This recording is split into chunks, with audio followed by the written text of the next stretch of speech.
Para sa ating provincial updates, pinangunahan ni Governor Attorney Ricardo T. Co. ang Third Quarter Joint Provincial Peace and Order Council or PPOC, Provincial Anti-Drug Abuse Council or PADAC meeting noong Martes, October 21, 2025 sa Unica Iha, Robredo Boulevard, Masbate City. Sa nasabing council meeting, ibinigay ang mga updates tungkol sa peace and order situation ng Philippine National Police, ganun din ng Philippine Army.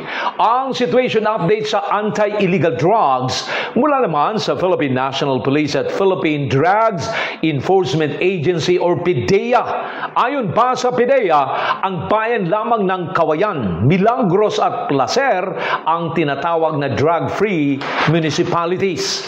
Idineklara ang bayan ng Cauayan na drug-free municipality noong May 28, 2024. Ang Milagros noong August 2025. Samantalang September 23, 2025, idineklarang drug-free municipality ang Placer. Patuloy ang PNP at PDEA sa pagbibigay ng drug awareness activities sa buong probinsya ng Masbate. Samantala, nagbigay din ng update ang Bureau of Fire Protection tungkol sa OLP bilang estratehiya upang mabawasan ang insidente ng sunog. Sa target nila noong July na 25, natamo nila ang 22. Ang August target nila ay 29 at natamo ang 26. Sa buwan ng Setyembre, target nila unang Bureau of Fire Protection ay 9 at ito lahat ay natamo. Iniulat din ang mga serviceable at unserviceable na mga kagamitan ng Bureau of Fire Protection, katulad na lamang ng mga fire trucks, mga ambulansya at iba pa.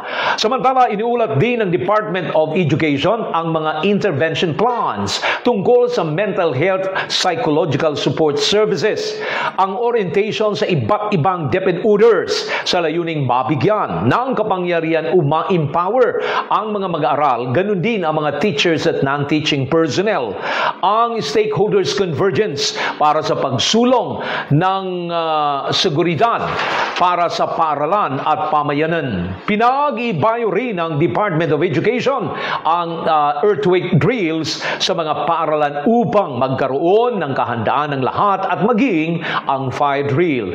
Isa pang aspeto sa binibigyang pansin ng DepEd ay ang tungkol sa anti-bullying, child labor at maraming iba pa na may kaugnayan sa kapakanan ng mga mag-aral at staff ng mga paaralan.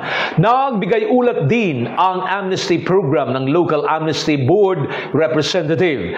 Ibinigay din ang update sa POPS Plan, Target versus Accomplishment Report at ang update sa ECLIP implementation ng Provincial Social Welfare and Development Office, ang creation of Provincial Audit Committees para sa calendar year 2025 Peace and Order Council Performance Audit. Napagkaisan din sa council meeting sa bisa ng motion na maging sector representative si Architect Al Orlanes ng Masbate sa geographic sector sa Rion, Bicol.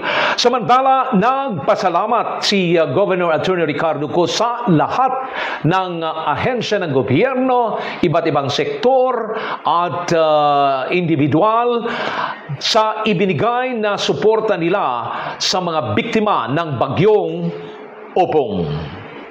At sa ating Bible verse for today na kinuha sa Kawikaan chapter 25, verse 19, ang taksil na pinagkatiwalaan sa panahon ng pangangailangan ay tulad ng ngiping umuuga at mga paang pilay.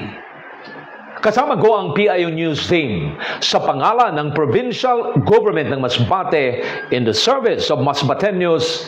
Mag-urosad kita para sa pagbangon sa Masbate. Ako po ang inyong Provincial Information Officer, Long Logronio.